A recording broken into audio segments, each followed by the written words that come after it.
ನಾನು ಅದಕ್ಕೆ ತಮ್ಮ ಮೂಲಕ ನಾನು ಹೇಳಬೇಕೋ ಬೇಡ ಗೊತ್ತಿಲ್ಲ, ಆದರೂ ಕೂಡ ನಾನು ಹೇಳಬೇಕು ಅಂತೇಳಿ ತೀರ್ಮಾನ ಮಾಡಿ ಹೇಳಿದ್ದೇನೆ.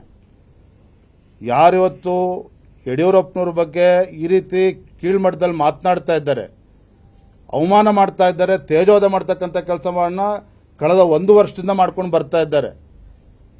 ಈಗಲೂ ಕೂಡ ಕಾಲ ಮಿಂಚಿಲ್ಲ, ಅವ್ರನ್ನ ನಿಲ್ಲಿಸ್ತಕ್ಕಂಥ ಕೆಲಸ ಮಾಡಲಿ. ಯಾಕಂದ್ರೆ ಪಕ್ಷದ ಕಾರ್ಯಕರ್ತರು ನೊಂದ್ಕೊಂಡಿದ್ದಾರೆ.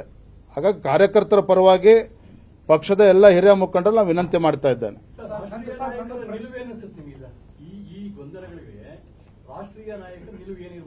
ಇನ್ನೊಂದು ವಾರ 8 ದಿನದಲ್ಲಿ ಅವ್ರ ನಿಲುವು ಸ್ಪಷ್ಟಪಡಿಸ್ತಾರೆ. ಹಾಗಾಗಿ ಎಲ್ಲ ಗೊತ್ತಾಗುತ್ತೆ, ನಂಗೆ ಅರ್ಥ ಆಗುತ್ತೆ. ಯಾಕಂದ್ರೆ ನೀವೇನು ಅಂತ ಹೇಳಿದ್ರೆ ಎಲ್ಲೋ ಒಂದು ಕಡೆ ಹೈಕಮಾಂಡ್ ಇದಕ್ಕೆ ಬೆಂಬಲ ಇದೆ, ಸಂತೋಷ್ ಜಿ ಬೆಂಬಲ ಕೊಡ್ತಾ ಇದ್ದಾರೆ. ಇವೆಲ್ಲವೂ ಕೂಡ ಸತ್ಯಕ್ಕೆ ದೂರ ಆಗಿರ್ತಕ್ಕಂಥದ್ದು. ಪಕ್ಷದ ಯಾವುದೇ ದೆಹಲಿ ಮಟ್ಟದ ನಾಯಕರು ಯಾವುದೂ ಕೂಡ ಇದಕ್ಕೆ ಬೆಂಬಲವನ್ನು ನೀಡೋದಕ್ಕೆ ಸಾಧ್ಯ ಇಲ್ಲ.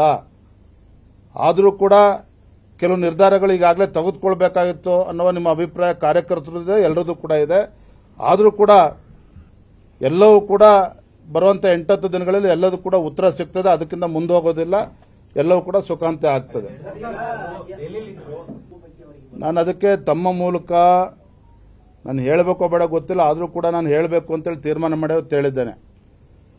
ಯಾರಿವತ್ತು ಯಡಿಯೂರಪ್ಪನವ್ರ ಬಗ್ಗೆ ಈ ರೀತಿ ಕೀಳ್ಮಟ್ಟದಲ್ಲಿ ಮಾತನಾಡ್ತಾ ಇದ್ದಾರೆ, ಅವಮಾನ ಮಾಡ್ತಾ ಇದ್ದಾರೆ, ತೇಜೋವಧೆ ಮಾಡ್ತಕ್ಕಂಥ ಕೆಲಸವನ್ನ ಕಳೆದ 1 ವರ್ಷದಿಂದ ಮಾಡ್ಕೊಂಡು ಬರ್ತಾ ಇದ್ದಾರೆ.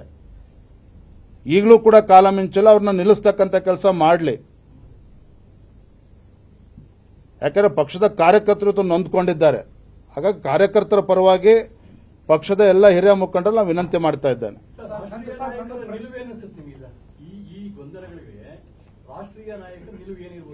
ಇನ್ನೊಂದು ವಾರ 8 ದಿನದಲ್ಲಿ ಅವ್ರ ನಿಲುವು ಸ್ಪಷ್ಟಪಡಿಸ್ತಾರೆ. ಹಾಗಾಗಿ ಎಲ್ಲ ಗೊತ್ತಾಗುತ್ತೆ, ನಂಗೆ ಅರ್ಥ ಆಗುತ್ತೆ. ಯಾಕಂದ್ರೆ ನೀವೇನು ಅಂತ ಹೇಳಿದ್ರೆ ಎಲ್ಲೋ ಒಂದು ಕಡೆ ಹೈಕಮಾಂಡ್ ಇದಕ್ಕೆ ಬೆಂಬಲ ಇದೆ, ಸಂತೋಷ್ ಜಿ ಬೆಂಬಲ ಕೊಡ್ತಾ ಇದ್ದಾರೆ. ಇವೆಲ್ಲವೂ ಕೂಡ ಸತ್ಯಕ್ಕೆ ದೂರ ಆಗಿರ್ತಕ್ಕಂಥದ್ದು. ಪಕ್ಷದ ಯಾವುದೇ ದೆಹಲಿ ಮಟ್ಟದ ನಾಯಕರು ಯಾವುದೂ ಕೂಡ ಇದಕ್ಕೆ ಬೆಂಬಲವನ್ನು ನೀಡೋದಕ್ಕೆ ಸಾಧ್ಯ ಇಲ್ಲ. ಆದರೂ ಕೂಡ ಕೆಲವು ನಿರ್ಧಾರಗಳು ಈಗಾಗಲೇ ತೆಗೆದುಕೊಳ್ಬೇಕಾಗಿತ್ತು ಅನ್ನುವ ನಿಮ್ಮ ಅಭಿಪ್ರಾಯ ಕಾರ್ಯಕರ್ತರು ಇದೆ, ಎಲ್ಲರದ್ದು ಕೂಡ ಇದೆ. ಆದರೂ ಕೂಡ ಎಲ್ಲವೂ ಕೂಡ ಬರುವಂತ 8 ದಿನಗಳಲ್ಲಿ ಎಲ್ಲದೂ ಕೂಡ ಉತ್ತರ ಸಿಗ್ತದೆ. ಅದಕ್ಕಿಂತ ಮುಂದೆ ಹೋಗೋದಿಲ್ಲ, ಎಲ್ಲವೂ ಕೂಡ ಸುಖಾಂತ್ಯ ಆಗ್ತದೆ. ನಾನು ಅದಕ್ಕೆ ತಮ್ಮ ಮೂಲಕ ನಾನು ಹೇಳಬೇಕೋ ಬೇಡ ಗೊತ್ತಿಲ್ಲ, ಆದರೂ ಕೂಡ ನಾನು ಹೇಳಬೇಕು ಅಂತೇಳಿ ತೀರ್ಮಾನ ಮಾಡಿ ಹೇಳಿದ್ದೇನೆ. ಯಾರಿವತ್ತು ಯಡಿಯೂರಪ್ಪನವ್ರ ಬಗ್ಗೆ ಈ ರೀತಿ ಕೀಳ್ಮಟ್ಟದಲ್ಲಿ ಮಾತನಾಡ್ತಾ ಇದ್ದಾರೆ, ಅವಮಾನ ಮಾಡ್ತಾ ಇದ್ದಾರೆ, ತೇಜೋವಧೆ ಮಾಡ್ತಕ್ಕಂಥ ಕೆಲಸವನ್ನ ಕಳೆದ 1 ವರ್ಷದಿಂದ ಮಾಡ್ಕೊಂಡು ಬರ್ತಾ ಇದ್ದಾರೆ. ಈಗಲೂ ಕೂಡ ಕಾಲ ಮಿಂಚಿಲ್ಲ, ಅವ್ರನ್ನ ನಿಲ್ಲಿಸ್ತಕ್ಕಂಥ ಕೆಲಸ ಮಾಡಲಿ. ಯಾಕಂದ್ರೆ ಪಕ್ಷದ ಕಾರ್ಯಕರ್ತರು ನೊಂದ್ಕೊಂಡಿದ್ದಾರೆ. ಹಾಗಾಗಿ ಕಾರ್ಯಕರ್ತರ ಪರವಾಗಿ ಪಕ್ಷದ ಎಲ್ಲ ಹಿರಿಯ ಮುಖಂಡರು ನಾವು ವಿನಂತಿ ಮಾಡ್ತಾ ಇದ್ದೇನೆ.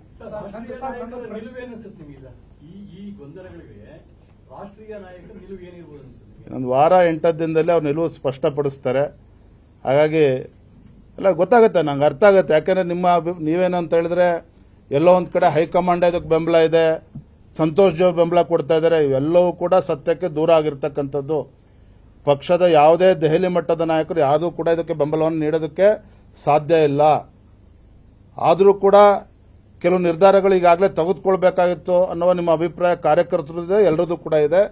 ಆದರೂ ಕೂಡ ಎಲ್ಲವೂ ಕೂಡ ಬರುವಂತ 8 ದಿನಗಳಲ್ಲಿ ಎಲ್ಲದೂ ಕೂಡ ಉತ್ತರ ಸಿಗ್ತದೆ. ಅದಕ್ಕಿಂತ ಮುಂದೆ ಹೋಗೋದಿಲ್ಲ, ಎಲ್ಲವೂ ಕೂಡ ಸುಖಾಂತ್ಯ ಆಗ್ತದೆ. ನಾನು ಅದಕ್ಕೆ ತಮ್ಮ ಮೂಲಕ ನಾನು ಹೇಳಬೇಕೋ ಬೇಡ ಗೊತ್ತಿಲ್ಲ, ಆದರೂ ಕೂಡ ನಾನು ಹೇಳಬೇಕು ಅಂತೇಳಿ ತೀರ್ಮಾನ ಮಾಡಿ ಹೇಳಿದ್ದೇನೆ.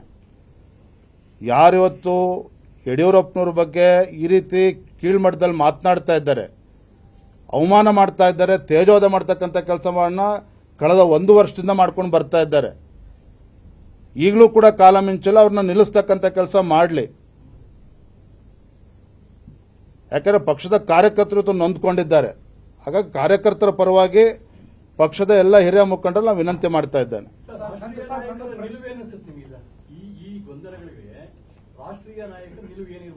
ಇನ್ನೊಂದು ವಾರ 8 ದಿನದಲ್ಲಿ ಅವ್ರ ನಿಲುವು ಸ್ಪಷ್ಟಪಡಿಸ್ತಾರೆ.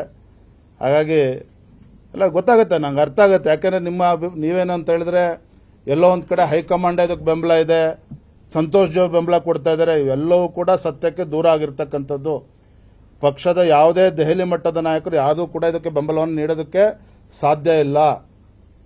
ಆದರೂ ಕೂಡ ಕೆಲವು ನಿರ್ಧಾರಗಳು ಈಗಾಗಲೇ ತೆಗೆದುಕೊಳ್ಬೇಕಾಗಿತ್ತು ಅನ್ನುವ ನಿಮ್ಮ ಅಭಿಪ್ರಾಯ ಕಾರ್ಯಕರ್ತರು ಇದೆ, ಎಲ್ಲರದ್ದು ಕೂಡ ಇದೆ.